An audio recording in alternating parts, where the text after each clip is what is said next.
the family of the late Mr. S.R. Nathan, Mr. President, distinguished guests, fellow Singaporeans. Today we are gathered to bid farewell to our former President, Mr. S.R. Nathan. On behalf of the government and the people of Singapore, I would like to convey our deepest condolences to Mrs. Nathan and her family. As one of the pioneer generation who lived through Singapore's most tumultuous period, Mr. Nathan witnessed many of the key events that shaped our nation. He not only had a front row seat, but was often an actor on stage. He played a significant and influential role in our nation building. From a most humble beginning, Mr. Nathan built a unique and illustrious public service career. He served in diverse fields, from social work and trade unions, to intelligence, diplomacy, journalism, academia, and finally as president.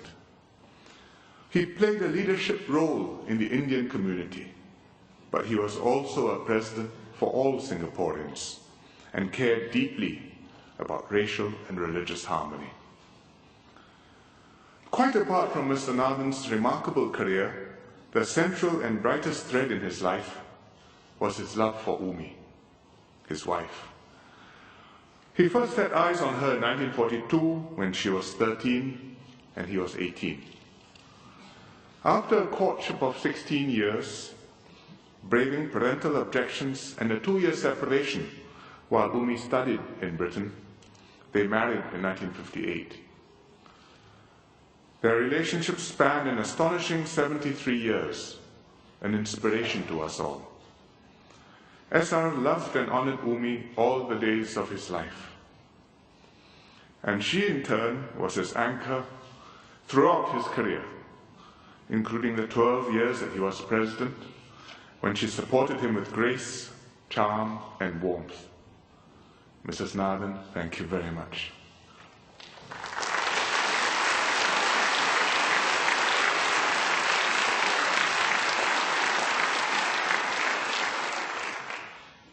I have had the honor and privilege of knowing and working with Mr. Nathan for over 40 years in different capacities. First as a young SAF officer when Mr. Nathan was Director of Security and Intelligence. Then as a minister when Mr. Nathan served as a diplomat, and later as Prime Minister when Mr. Nathan was President. When I think of Mr. Nathan, 4 things come to mind. First, he was a man who lived fully, seizing all that life had to offer. Second, he never gave up, no matter what the difficulties and the dangers. Nor did he indulge in self-pity or look to others for help. Instead, he faced challenges head-on with a steely resolve and ultimately prevailed. Third, he always did his best for Singapore, even at personal risk and sacrifice. Whatever the mission, he answered duty's call. Singapore could absolutely rely on his loyalty and dedication. Few have answered the nation's call so faithfully and so often, and served Singapore so well. Fourth, he had great personal integrity and commitment. It was his character as much as his intellect that led to his achievements in life and took him to the highest office in Singapore. The one incident that best epitomizes Mr. Nathan's qualities is the Laju incident.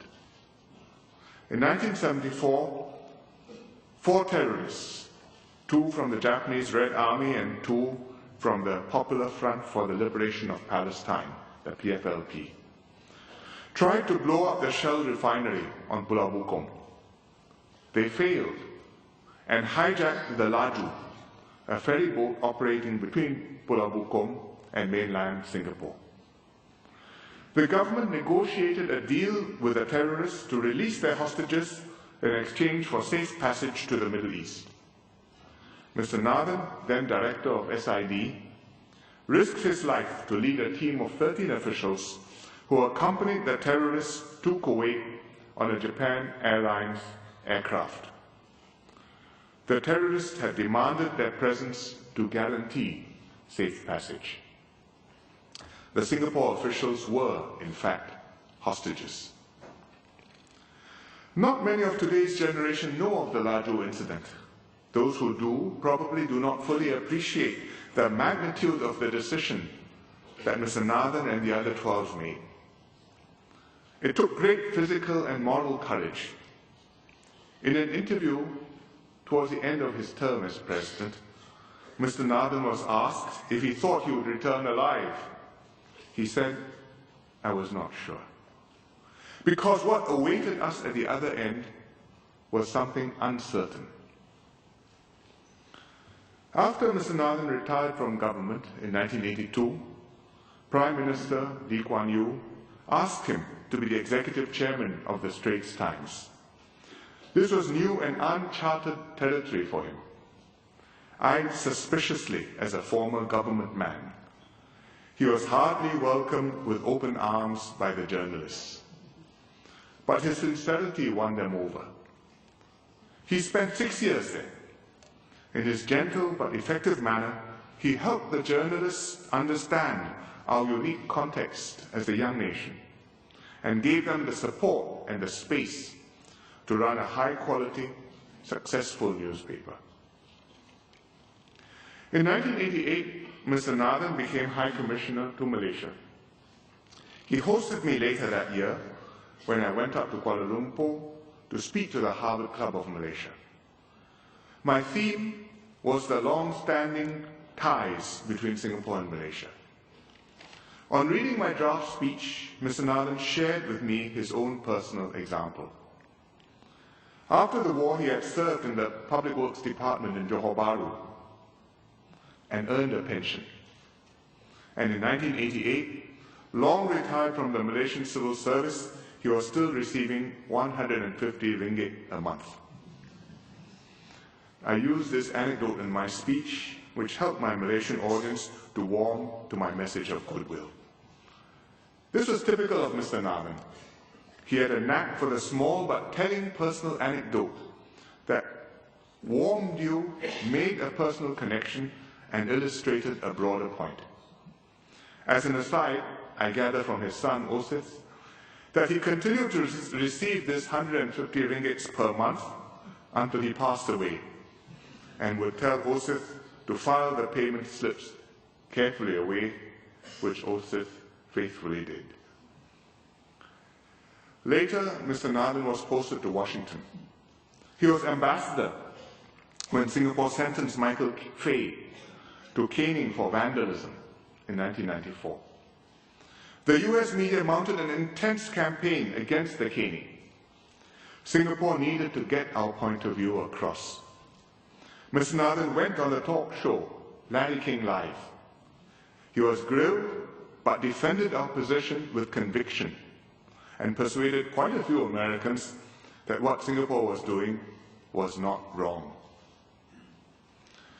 When Mr. Nathan returned from Washington in 1996, he established the Institute of Defense and Strategic Studies, now called the S. Rajaratnam School of International Studies, or RSIS. It has established a name for itself internationally in strategic studies, research into extremist terrorism, and the study of multiracial societies. Mr. Nathan could have retired from public service into a more placid life in academia. But duty called again. Once again, he put country before self. He stood for president in 1999 and was elected. Mr. Nathan served 2 terms with dignity and distinction. He enjoyed meeting people. His approachable and caring manner put everyone at ease. He won the respect and affection of Singaporeans of all races and walks of life. He firmly believed in and was the epitome of multiracialism, attending events of all communities, making time for everyone, no matter who they were. When receiving foreign visitors at home, he was ever the gracious host who impressed with his knowledge of world affairs. Overseas, he represented Singapore with aplomb. Reflecting his generous spirit, Mr. Nathan started the President's Challenge to help the less fortunate. It raised more than $100 million over 12 years, reminding us that we all have a part in building a compassionate society. As Prime Minister, I worked with Mr. Nathan for a good 7 years. We met regularly and he gave me good advice. When Singapore encountered the global financial crisis, I went to him to seek his permission to draw $5 billion from the protected reserves to fund a resilience package of emergency economic measures and to back a guarantee of all bank deposits in Singapore. That guarantee called for earmarking $150 billion of these reserves. After careful consideration, Mr. Nathan approved the government's request. It enabled us to deal with the crisis decisively and to emerge from it largely unscathed. Mr. Nathan proved once again that he was capable of making tough decisions when the need arose. After Mr. Nathan retired as President, his age began to tell on him, but he stayed active. He was ever willing to share a lifetime of experience and wisdom with younger Singaporeans. He continued to engage and share his stories with civil servants, teachers and school leaders, as he had done when he was President. He put considerable effort into engaging students at the Singapore Management University, where he was a distinguished senior fellow. He attended events, tracked what was happening in Singapore and abroad, and kept up with old friends and their families. He was a moving spirit behind a biography of the late Mr. Ho Si Beng, an old comrade in arms from Union days, which was published last year. I kept in touch with Mr. Nathan regularly. Once in a while he would join me for lunch at the Istana, but I'm afraid to report that my food paled in comparison with what he used to serve me when I lunched with him when he was President.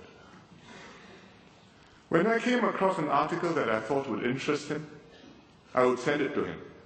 He made it a point always to reply in his beautiful hand, which remained steady all his life. In fact, he wrote to me recently when an old friend of his asked him to pass me a message. It was a 4-page note, setting out the matter, explaining the context, and offering to convey my response back to the friend. It could have passed as a staff paper. I thought how lucky he was to be so active and focused at 92. There are many lessons for us to learn from Mr. Nathan's life. He had hoped that Singaporeans, especially young Singaporeans, would draw a key lesson from his memoirs, which is not to give up. It is a precept that Mr. Nathan lived by. He overcame extremely trying circumstances in his childhood and rose in the public service through grit, determination, and ability, guided by a deep and abiding sense of duty. He put heart and soul into every task assigned to him, including the highest office in the land. Time and again, he placed nation before self. Quietly and without fuss, he gave his best years and more to Singapore. It is with great sorrow today that we bid farewell to one of Singapore's greatest sons.